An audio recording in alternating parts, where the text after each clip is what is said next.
Welcome to science Code Bangla. বিজ্ঞান এখন পকেটে। তুমি জানো, বায়োলজি বা জীববিদ্যা শুধু একটা সাবজেক্ট না, এটা তোমার শ্বাস নেওয়া, হাসা, বাঁচার গল্প।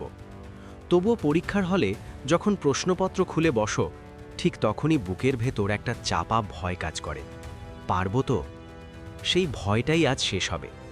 এই ভিডিওটা শুধু সাজেশন নয়, এটা তোমার আত্মবিশ্বাস ফেরানোর পথ। আজ আমরা দেখব একাদশ শ্রেণী জীববিদ্যার সেমিস্টার 2 ফাইনাল এক্সামের সেই সেরা সাজেশন প্রশ্নগুলো, যেগুলো ঠিকমতো রপ্ত করতে পারলে তুমি শুধুই ফাইনাল পরীক্ষায় ভালো পাবে না, বরং নিজেকেই হারানো ভয়কেও হারাবে। ভাবো তো, উত্তর লিখতে গিয়ে যখন মনে পড়বে, এই প্রশ্নটা তো সায়েন্স কোড বাংলা চ্যানেলে আগেই দেখেছিলাম। সেই মুহূর্তে তুমি শুধু নম্বর না, নিজের ভিতরের ভয়কেও জয় করবে। তাই মন থেকে পড়ো, কারণ প্রতিটা প্রশ্নের পেছনে আছে তোমার স্বপ্ন, তোমার পরিশ্রম, তোমার ভবিষ্যৎ। না দেখলে চরম মিস, কিন্তু দেখে ফেললে বদলে যাবে তোমার ভয়, বদলে যাবে তোমার ফলাফল। Brought to you by Science Code Bangla. বিজ্ঞান এখন পকেটে।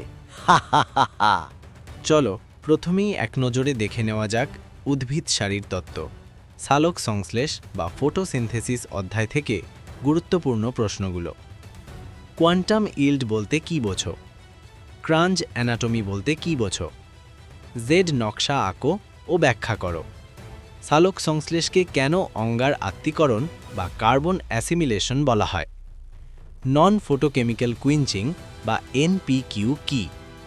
শোষণ বর্ণালী বা অ্যাবজর্পশন স্পেকট্রাম ও কার্য বর্ণালী বা অ্যাকশন স্পেকট্রামের মধ্যে পার্থক্য লেখো। C2 চক্রে কোন অ্যামাইনো অ্যাসিড জড়িত থাকে? হিল বিক্রিয়া বলতে কী বোঝো?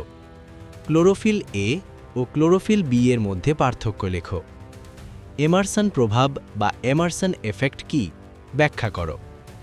আবর্তাকার ও অনাবর্তাকার ফোটোফসফরি ভবনের মধ্যে পার্থক্য লেখো। অ্যান্টেনা কমপ্লেক্স বলতে কী বোঝো? সালোক সংশ্লেষীয় হার বা ফটোসিনথেটিক কোশেন্ট কাকে বলে? কেলভিন চক্র বা C3 এর শব্দচিত্র আঁকো। ফোটোলাইসিস বা জল বিয়োজন কী? ব্যাখ্যা করো। কোয়ান্টাম রিকোয়ারমেন্ট বলতে কী বোঝো? জলে দ্রবীভূত এবং অ্যালকোহলে দ্রবীভূত উদ্ভিদ রঞ্জকসমূহের নাম লেখো। PS1 ও PS2 এর মধ্যে তুলনামূলক আলোচনা করো। লোহিত চ্যুতি বা রেড ড্রপ কী? আলোক শোষণ বা C2 চক্র কী? এতে কোন কোন অঙ্গাণু জড়িত? হ্যাচ ও স্ল্যাক চক্র বা C4 এর শব্দচিত্র আঁকো। CAM চক্রে দিবাকালীন ও রাত্রিকালীন বিক্রিয়া শব্দচিত্র সহ ব্যাখ্যা করো। Brought to you by Science Code Bangla. বিজ্ঞান এখন পকেটে। কেমন লাগলো আজকের ভিডিও? কমেন্টে অবশ্যই তোমাদের মতামত জানিও। ভালো লাগলে একটা ছোট্ট লাইক আর বন্ধুদের মধ্যে শেয়ার করে দিও, যাতে তারাও উপকৃত হয়। আর হ্যাঁ, এই প্রশ্নগুলো ভালো করে রপ্ত করো, দেখবে পরীক্ষায় একেবারে ব্রহ্মাস্ত্র প্রমাণিত হবেই। আর যদি কোনো প্রশ্নের উত্তরে কোনো রকম সমস্যা হয়, তাহলে নির্দ্বিধায় আমাদের কমেন্ট বক্সে জানিও, আমরা তোমায় গাইড করবই। পরবর্তী পর্বে উদ্ভিদের শ্বসন অধ্যায় থেকে আলোচনা জারি থাকবে, তাই আর দেরি কেন? সায়েন্স কোড বাংলাকে সাবস্ক্রাইব করে আমাদের এই ছোট্ট পরিবারে যুক্ত হয়ে যেও, দেখবে সাফল্য তোমায় আলিঙ্গন করবেই। আজকের মতো বিদায়, থ্যাঙ্কস ফর ওয়াচিং।